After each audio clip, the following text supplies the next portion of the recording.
Welcome to today's lesson in physics. Today we are discussing power in an AC circuit.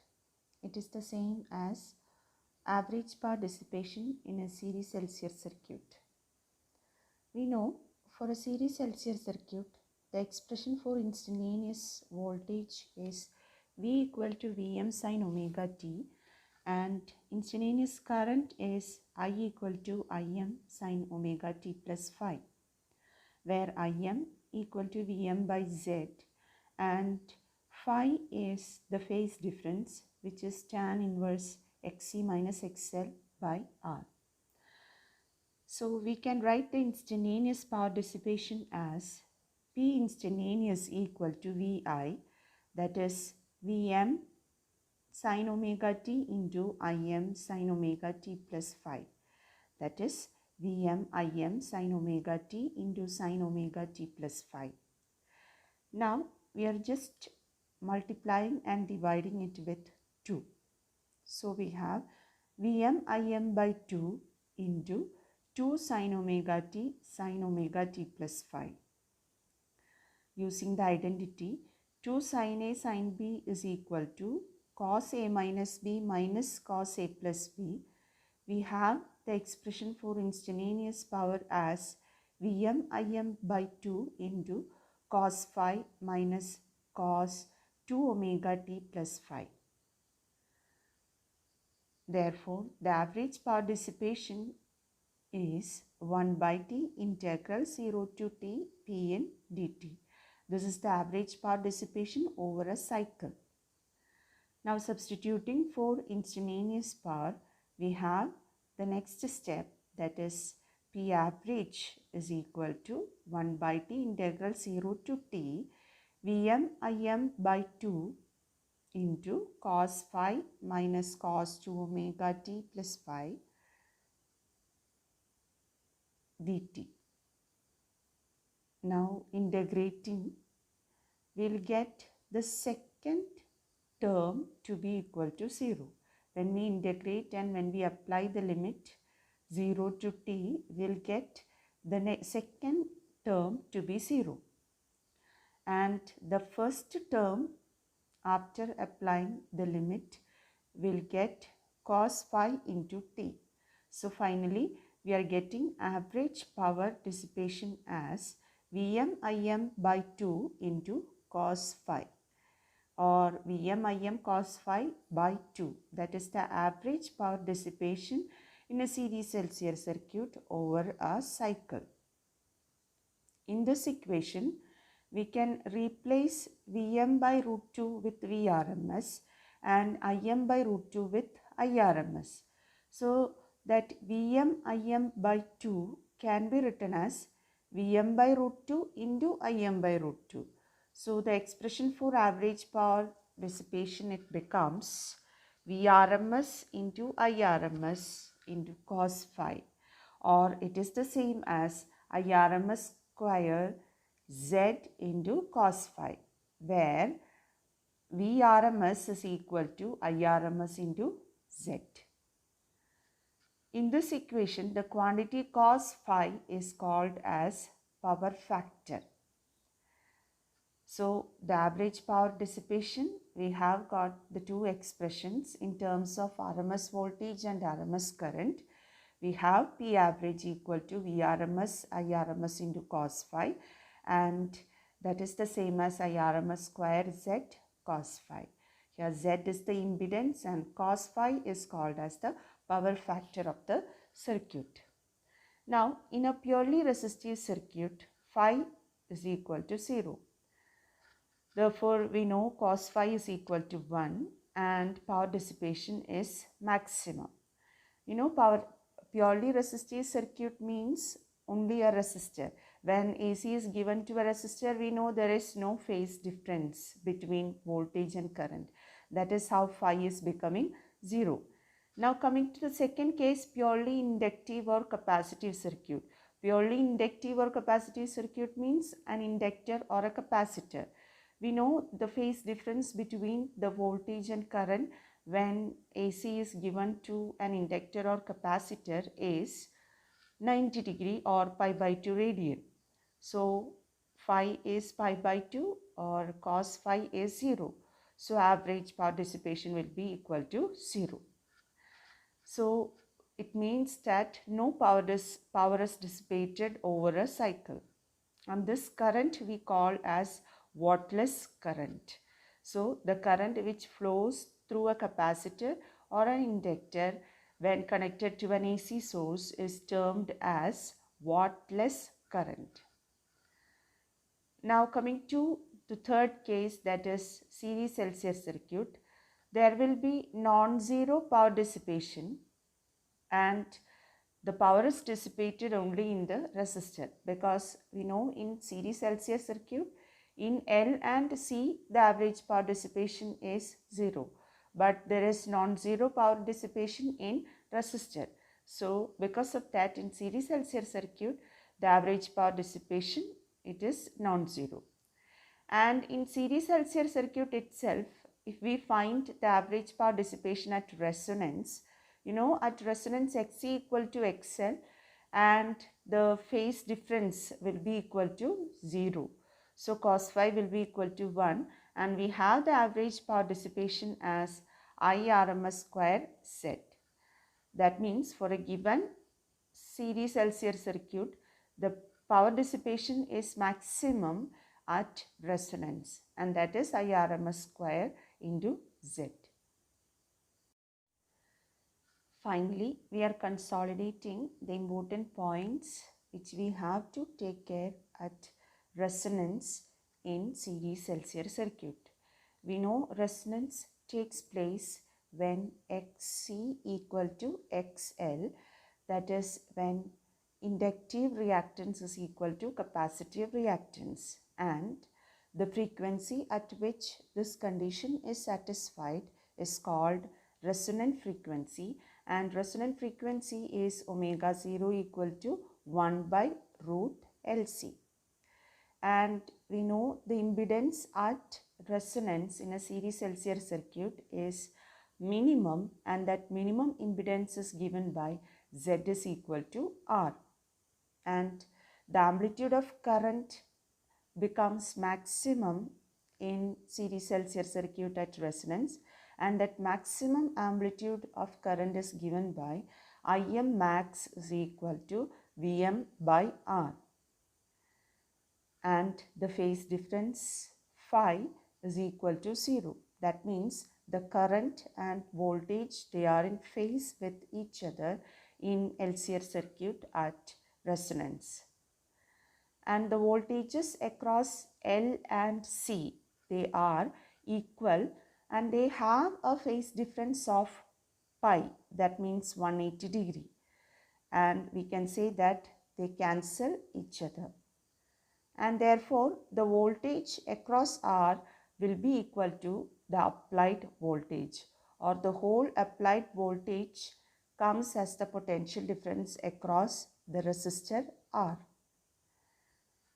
And when the series LCR circuit is at resonance, the average power dissipation over a cycle, it is maximum, and that average power dissipation is given by Vm Im by 2 or Vrms into Irms or Irms square Z by 2. And the last important point regarding series LCR circuit at resonance is, for that circuit at resonance, power factor is unity. Now we will discuss 3 examples from the textbook. Example 7-8. A sinusoidal voltage of peak value 283 volt and frequency 50 Hz is applied to a series LCR circuit in which R is equal to 3 ohm, L is equal to 23.48 mH and C is equal to 796 mu f. Find the impedance of the circuit, the phase difference between voltage across the source and the current, and the power dissipated in the circuit, and the power factor. So sinusoidal voltage means that alternating current itself, that varying current, we call it as sinusoidal voltage. peak value is given 283 volt. So from that you can find RMS voltage if it is needed. First question is to find impedance of the circuit. So you know Z is equal to root of R square plus XC minus XL whole square. R is given directly 3 ohm. You have to find XL and XC. So XL, you know, omega L, that is the same as 2 pi nu L. Here in this question, nu is 50 hertz.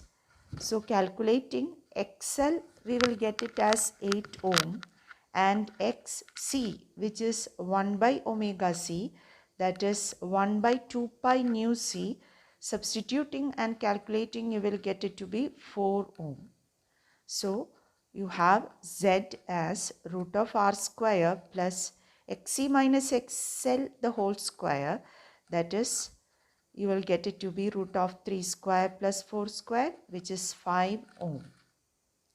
Now coming to the phase difference, phi equal to tan inverse XC minus XL by R, that is tan inverse 4 minus 8 by 3.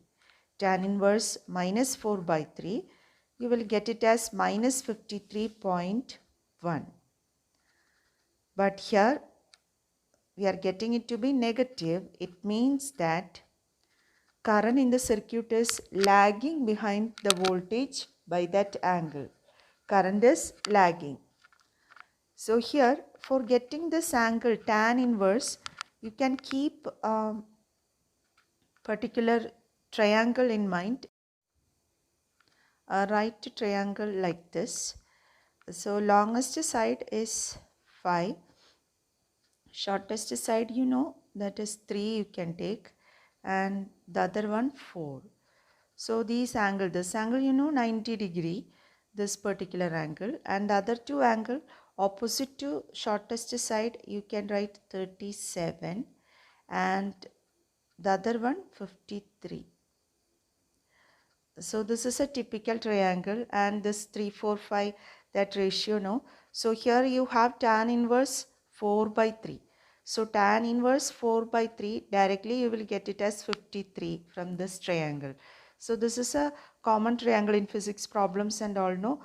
In this type of problems and all, you can keep this particular triangle in mind. Even for competitive exams, this is useful. Okay, so tan inverse 4 by 3, that is 53. So negative sign comes, that negative sign shows that current is lagging behind the voltage. Now coming to the C part, power dissipated in the circuit. The expression for average power dissipation is I RMS square Z into cos phi. This is the expression for power dissipation. Now from the impedance triangle, we'll get cos phi to be, cos phi is equal to R by Z. So we can substitute for cos phi. Cos phi is I RMS square into Z into cos phi is R by Z. So actually Z and Z will get cancelled, and we'll get the expression as I RMS square into R. So power dissipation, it is I RMS square into R. So I RMS, you know, Im by root 2. So substituting the value, we will get 40 ampere as IRMS, and hence we are getting the power as 4800 watts. Now power factor, it is cos phi. You can find it as R by Z or cos phi. Phi, you have the angle. So cos 53, you will get cos 53 as 3 by 5. So you will have 0.6. So that is the power factor.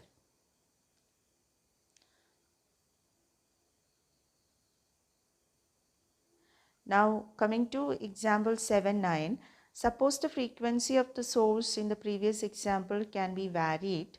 What is the frequency of the source at which resonance occurs? Calculate the impedance, the current and the power dissipated at resonant condition. So the same question, but you're asked to find the things related to resonance. First, the resonant frequency 1 by root LC.